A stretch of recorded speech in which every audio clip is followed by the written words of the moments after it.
The information in this podcast is provided for informational purposes only. You should not use any information discussed in this podcast and related materials to make medical or healthcare related decisions. Always consult your physician or other qualified healthcare provider with regards to diagnosing and managing your medical condition. Any medications or treatments, including any discussed in this podcast, should be initiated and managed by a qualified healthcare professional. Welcome to Long COVID The Answers. What is Long COVID is the very first episode of our new series, Long COVID The Answers, the weekly podcast series all about long COVID.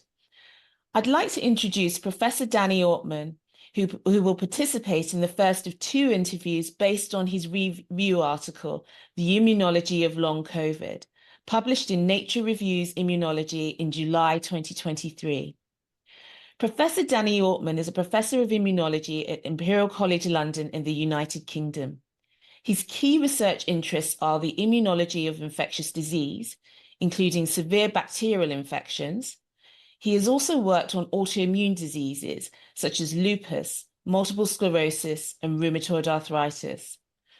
Professor Altmann has been a tireless advocate for long haulers and is currently one of the principal leads for the UK's National Institute of Health's research study investigating the immunology of long-term effects of SARS-CoV-2.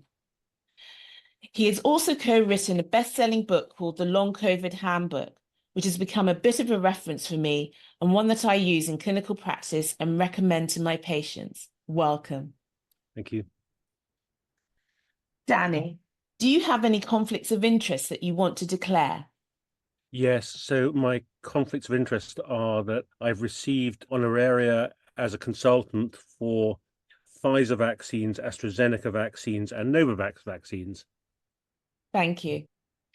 If I start with the WHO definition of long COVID or post-COVID condition, it is defined as the continuation or development of new symptoms 3 months after the initial SARS-CoV-2 infection, with these symptoms lasting for at least 2 months with no other explanation.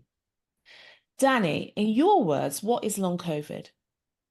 Well, I think the definition you just gave is a pretty useful one, isn't it? So if I were to give my kind of 1-minute guide to long COVID, I'd say, yeah, in the terrors that we all went through early in the pandemic, we all thought about the acute infection, hospitalization, and death. And as time has gone by, we've become sometimes more blasé about the acute infection. And what's hitting us more is that many people, as you said in the definition, 3 months out, aren't returning to baseline health and are still having their lives impaired by this whole array of symptoms that persist. But perhaps we can talk about the symptom list in a moment, and can do anything from making them feel a little bit unwell or under the weather to really putting them out of work, leaving them housebound, bedbound, severely disabled. So it's the thing that persists for months after your acute COVID infection that prevents your life returning to what it was. Thank you. That was really clear. We are in a time where everyone wants to move on and forget about COVID and the pandemic. Is long COVID a serious disease? So, as you'd expect me to say, I think it's a terribly serious disease, and maybe we'll continue talking about long COVID long after our kind of short memories have forgotten about the terrors of those first few years of the pandemic and lockdown, because it's terribly hard to count long COVID cases for all the obvious reasons, because we're bad at counting them, we're bad at diagnosing them, we don't necessarily have the will nationally and internationally to count them. We don't have enough doctors' appointments to meet face to face to diagnose them. All of the obvious. But we can make some good guesses, can't we? So if we say that certainly from the kind of pre-vaccination era of acute COVID attacks, so if you like, the original first wave in 2020 and then the alpha wave on planet Earth, if we say that about 10% of all of those cases statistically likely have or had long COVID, so that's, well, you're probably at that stage already up to over 100 million cases on planet Earth. And then people imagine that maybe long COVID should have gone away once we went into the era where people were vaccinated, or if they did get breakthrough infections, they were from so-called milder variants like Omicron. And sure, the risk has gone down. So now I tend, instead of thinking about 10% of all cases, to think about maybe 4% of all cases. But it's 4% of a very, very, very large number, yeah?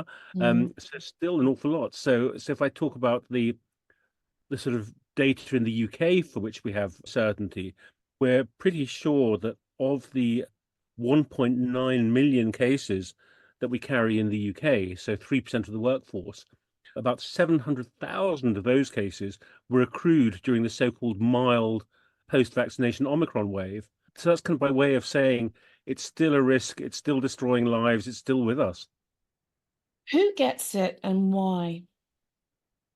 So the first kind of high level simple answer is who gets it is anybody who gets infected by the SARS-CoV-2 virus and gets COVID-19. So that's the first sort of, simple high level answer. And above and beyond that, sure, you could try and stratify risk groups, couldn't you? So when we talk about those sort of first wave real long haulers of the very scary early days of the pandemic, if you think back to those days, the typical high risk for hospitalization, high risk for death person that we were often talking about was often male, a bit older, a higher body mass index. So the first wave cases were people a bit like that. They were overrepresented in the deaths, overrepresented in hospitalizations, and therefore overrepresented in first wave and long COVID sufferers. And as time has gone by, that kind of demographic has shifted enormously. So now when I think about the long COVID study that we're doing and the people coming into our clinic, it looks more like a kind of typical autoimmune disease. In other words, there's all sorts, but skewed to people who are female, young to middle-aged. If you had to add in other risks, so they're outnumbering the men at least 2 to 1. If you had to add in other risk factors, you'd maybe talk about people with a history of asthma or diabetes. But really, it's anybody, but maybe especially if you're female. Why do you think females are outnumbering men by 2 to 1 in terms of developing long COVID? Well, you could give a kind of cynical answer, couldn't you? You could say, well, maybe it's an artifact of the way that the long COVID sufferers come to you because women tend to be more out there in terms of discussing and acknowledging their symptoms and being in social media groups to discuss it and things like that. So that would be the sort of almost trivial answer. And I'm not a big fan of that as a source of, if you like, ascertainment bias, because coming from a kind of research history in autoimmunity, and I do think this looks a little bit in many ways like an autoimmune disease, in virtually all of those, women tend to outnumber men at least 2 to 1. And that's not because they're more likely to spot it. It's because among our gender differences from our different sex hormone programs are many differences in the way that sex hormones program your immune system. And we have slightly different immune systems.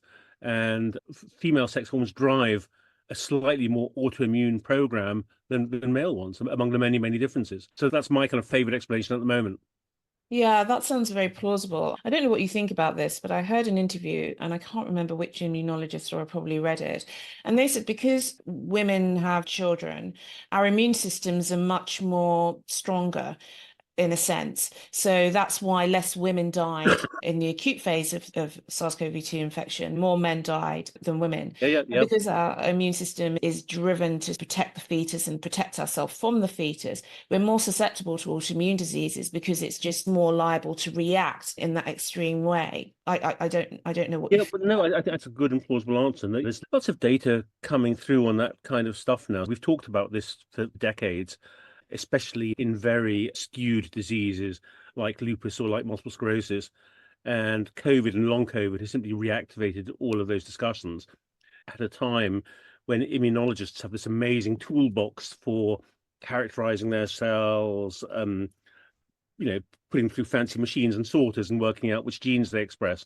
And now we're getting very clear answers about lots of immune system differences between men and women. Fascinating.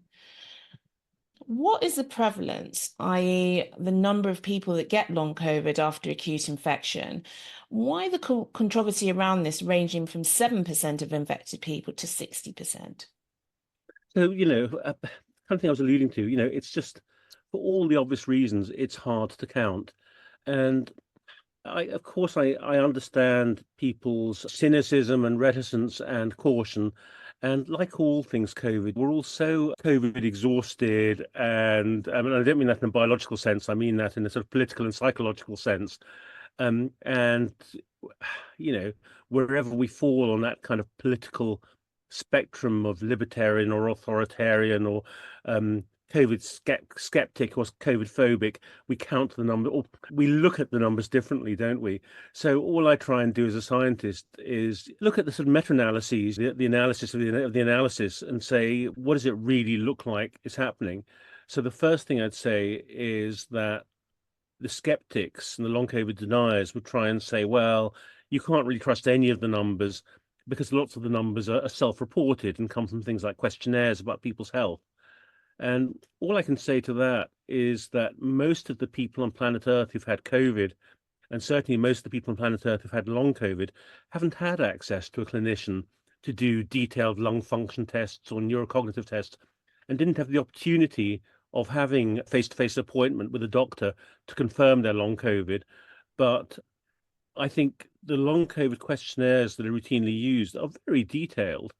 And sure, there's a kind of subjective edge to life, isn't there? Where you get out of bed on a Monday morning and you think, wow, I'm not feeling quite as bright as I was on Saturday morning.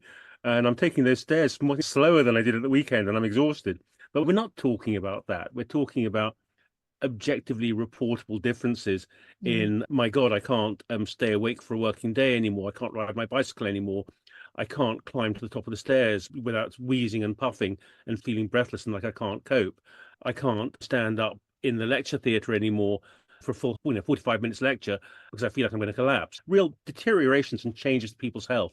So we can sort of bicker about the numbers and how we come to the numbers, but I feel very calm in my estimate that if you take the number as a kind of consensus middle figure of about 10% from those early, I suppose, 2020 cases before the vaccine age, and 4 or 5% from the post-vaccine period, you wouldn't be far wrong. Great. That's a great explanation. Can you describe the presentation of this disease, i.e., the diverse range of symptoms? Yeah. So when the first paper that I think I saw that really attempted to do a comprehensive analysis of this was the one that some sufferers actually put together at University College London, where the lead author was Hannah Davis. And they did an international survey of long COVID sufferers in the fairly early days and came up with a really complex combination of thousands of symptoms, but whittled down to the number of clusters of symptoms that develop over time, sometimes in relapsing and remitting patterns, where different people have different combinations, but a common type of long COVID sufferer has respiratory problems and breathlessness and wheeze, perhaps sometimes combined with chest pain. They may also feel like they have very extreme post-exertional malaise, a bit like an ME/CFS sufferer. And there's some overlap between people who have those kind of symptoms and may also have neurocognitive features. So they may simply feel neurocognitively slower, word finding difficulties, brain fog, impaired sleep. And then there's some overlap with those first two groups and the people who've got a lot of gastrointestinal symptoms and gut inflammatory disease and diarrhea. And then there are other groups where it looks more like a kind of allergic kind of disease. Oh, allergies and skin rashes and blisters and skin discoloration. So you can see I'm going on and on here because the struggle for long COVID researchers has been to make sense of this, because I've got no idea whether a first wave person who's now suffering brain fog has precisely the same disease and the same mechanism as, oh, a child from the Omicron period who's now got diarrhea and vomiting. Perhaps they're not the same thing at all. So we're trying to do all this kind of clustering and stratifying intelligently to make sense of it. I think you've partially answered this, but maybe go into it a bit more. Can you please explain why it's important that the disease is organized into phenotypes or groupings? Yeah, I think it's terribly important. In all of modern medicine, we're always trying to sort out, how are we going to describe things? Are we going to be supposed to lump everything together and try and work out common mechanisms and common pathways? Or are we going to be slicers who want to salami slice every single disease into hundreds of different sub-diseases to try and get the best possible answer for personalized medicine? And obviously there's advantages to both approaches, aren't there? Both seeing the kind of commonalities and seeing the differences. But I think there've been enough good long COVID mechanism papers already to know that probably what we're looking at is a number of different conditions under the same big umbrella, but it's not necessarily helpful to lump everything under that umbrella together for the reasons that I just said. Because if you could come up with some sort of meaningful cluster and say, yep, I think that in my cohort, I've identified 1,000 people who today, since their COVID, say they've got brain fog and didn't used to have. And I've got another 1,000 people who say that they feel like they've got a severe respiratory disease and are completely breathless. Perhaps I can work out both how those two groups of 1,000 people have changed before and after their COVID, but also how they're different from each other and whether there are different mechanisms, because why should there be the same mechanism that causes, what is it, some kind of inflammatory disease in your lungs or poor gas exchange in your lungs or whatever it is, being identical to the thing that makes your brain feel foggy? It might be the same or it might not. It probably isn't. Yeah, I guess I see where you're coming from, but the challenge is that if we could have those phenotypes and groupings, then we could target treatment and have an idea of how the disease is working in the body. But I seem to find that long COVID sufferers tend to have a range of those symptoms. So maybe one predominates, but then they'll say, but I get skin rashes too. I have breathing difficulties and that stops me from getting out of bed, but I get a skin rash every couple of weeks.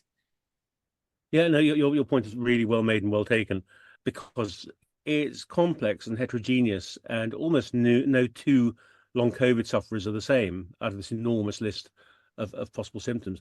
So I suppose what we're both talking about is the kind of disconnect between academic medicine perfectionism and me wanting to find the cytokine pathway or the T cell pathway or whatever. That means that you're going to have word finding difficulties or gastrointestinal symptoms or whatever it is that would enable you to pin it down and design the perfect treatment, compared to the kind of real life operational on the ground requirements of general doctors around the world saying, well, your fancy immunology is all very well, but I need to be able to tick a box for a diagnostic test that I can order, which will say fairly definitively, does this person or does this person not have a thing called long COVID? Then I could allocate the appropriate code, put them into the appropriate care pathway, refer them to the appropriate specialist. I could also perhaps work out which therapeutics might work for them. And perhaps just as important at the moment, we're all so desperate to initiate and design and get funding for big clinical trials. Very hard for the regulators to get behind us on that unless they can understand who's included, why they're included, how we decided they were included, and how we're going to know or measure when they've got better. Yeah, I see the limitations. Long COVID is caused by an infection by one virus, SARS-CoV-2. Can you please explain why yourself and other scientific colleagues believe that this disease will be separated into 2 or 3 more separate entities that may have different disease-causing paths? I think the jury's out at the moment about mechanism, and there have been so many really good studies already about different possible mechanisms that are only partially overlapping. So if I talk about the severe hospitalized first wave people, there have been a lot of great studies on those. One that in the UK called FOSP COVID, for post-hospitalized COVID, that we were peripherally involved with, where they scooped up and recruited all of the first waivers hospitalized in the UK and just tracked them for the first year to see how they got on and what became of them, and did tons of clinical and laboratory measurements on them.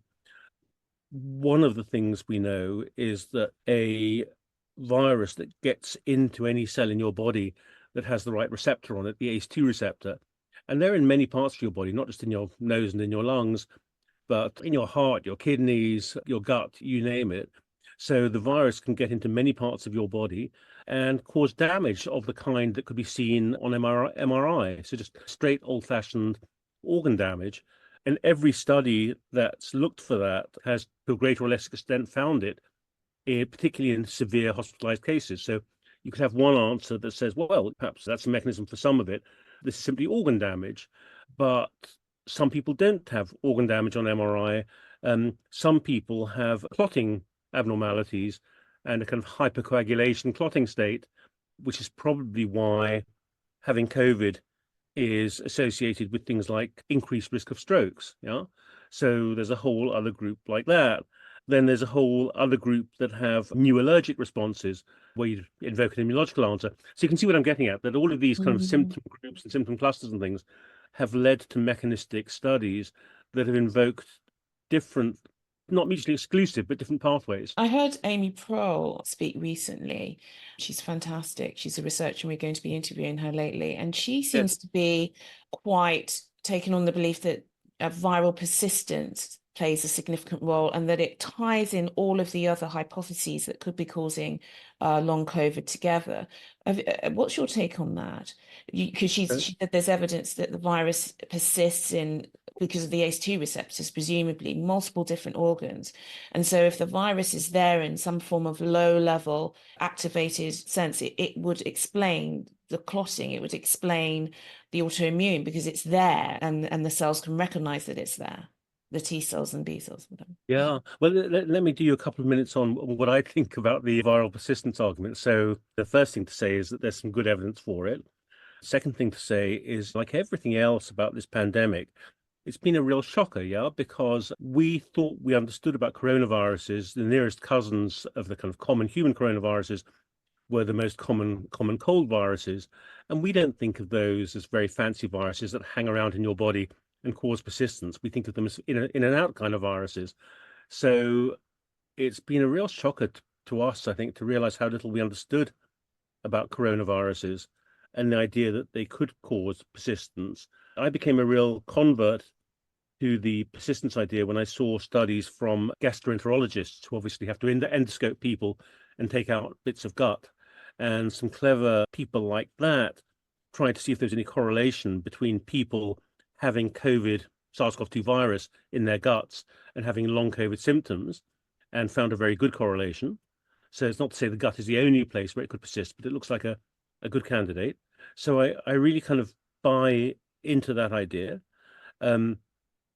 Also, a number of very fancy papers recently, as Amy was saying to you, saying that there are a number of downstream consequences of having SARS-CoV-2 in your gut, including impaired uptake of some dietary components like tryptophan, which have lots of downstream consequences for your coagulation, for your serotonin production, things like that. So yeah, lots of pathways that would work.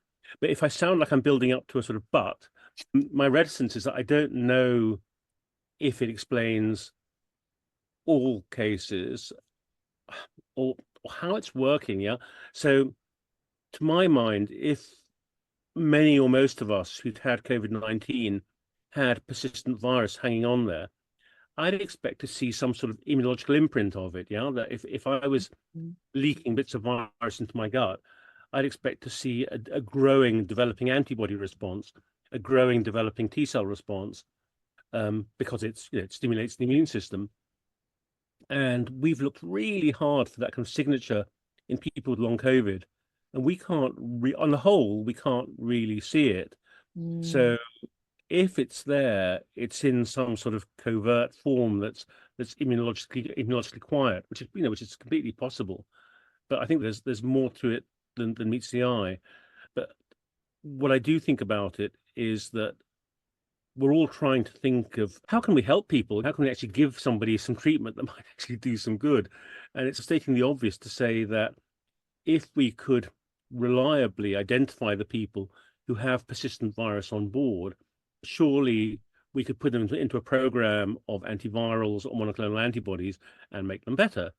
And there's a little paper doing the rounds recently, which is a case series of 3 people who were treated with monoclonal antibodies against the virus and completely cured of their long COVID. Is that the There's, Nancy Klimas study? yeah, I think so. Yes. Yeah. But so there's ideas out there. Thank you for that. COVID-19 was initially presumed to be a respiratory disease. There is now widespread evidence indicating that it is a systemic disease, with viral remnants or active virus being discovered in multiple organs. What do you think is going on with the immune systems of people who have long COVID and this multi-organ infection?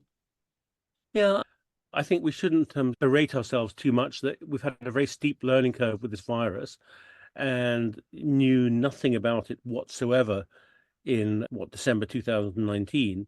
And inevitably it was described at the beginning as being from the common cold family and causing nasopharyngeal and respiratory infections and causing this ghastly, hard to treat, potentially fatal pneumonia.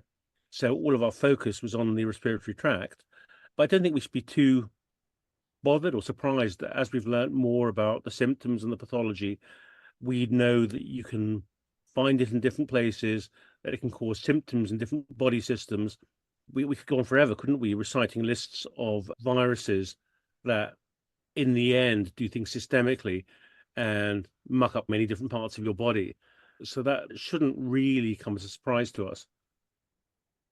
We're now 4 years into this pandemic with vaccination, infection, reinfection. Can you explain how the different levels of immunity in a population could affect the numbers of people developing long COVID and its severity or not? Yeah, it's a really good and an important question, not least because of the thing I alluded to before, that I think people hoped or imagined that there wouldn't be any more long COVID cases and the ones who had it would get better and then we could all forget about it. And that simply, by any standards, just hasn't been the case. Yeah. The simplest and briefest answer I can give is that if the best way to not have long COVID is to not get COVID-19, then if your vaccination and your up-to-date boosters prevent you getting infected in the first place, you won't get long COVID. So that's a simple statement. The simple statement is carry on with some mitigations, make sure that you take any vaccine or offered, make sure that you do whatever you feel are sensible precautions for the level of COVID prevalence out there at any given time. So, I'm one of those people who still wears a mask on aeroplanes and still wears a mask on the train. Yeah. Me too. If it was a good restaurant that had outside tables and I had the choice, I'd probably take the outside table rather than the inside table. And that wouldn't make me a crazy person. That would just make me a sensible person. So the first simple answer to your question is that we're in a slightly strange place in terms of our COVID protective immunity, because we're in a war of attrition, an arms race against the virus, perhaps not a place that we expected to be in 2024. That is, we've had Omicron evolving subvariants since January 2022. We've now got considerable domination by so-called Juno, the JN1 variant of Omicron.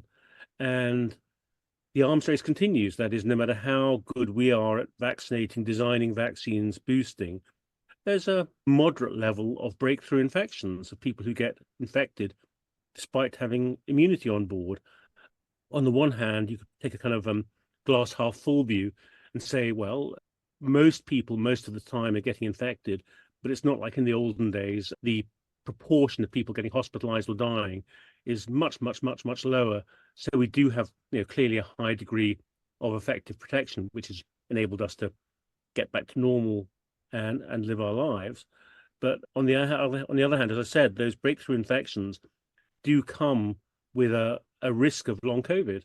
And we have so many breakthrough infections on the planet now, that even if the rate of long COVID is now only 4 or 5%, that adds up to a huge number.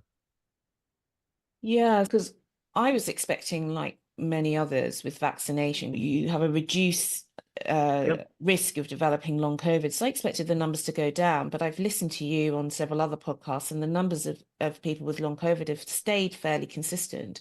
So I'm trying to understand what's going on in our immune system.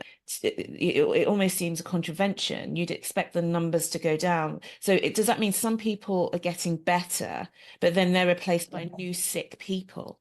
What do you think is going on? I think it's that. I think most of the answer to your question is complicated maths rather than immunology. And I'm very good at immunology and not very good at maths. So I'm probably not a good person to ask that question. But if you try and picture that, the sort of complex maths I'm referring to, when I talk about the UK, for example, having been on a kind of plateau of 1.9 million people with long COVID, they're not always the same 1.9 million people, yeah? Because what happens with long COVID is that we've got some real long haulers who hope and are desperate and have been in that caseload for 2 or 3 or 4 years now and don't feel like they're getting any better. And then we have people, we all know them, who really suffered from it and knew they had long COVID and gradually have returned to the swimming pool, have returned to their bicycle, have returned from part-time work to full-time work. So what I'm talking about is a kind of complex piece of maths where some people are leaving the curve because they've kind of, we don't even hear about them because they didn't bother to tell us, but they've simply got on with their lives and gone back to normal. And some people are stuck just unwell and unwell and unwell. And meanwhile, all these new cases are being accrued, the kind of people I talked about, who even in the time of Omicron are getting long COVID. Yeah, thank you. How are the different SARS-CoV-2 variants, Alpha, Delta, Omicron, JN1, affected the risk of developing long COVID? Is there any difference?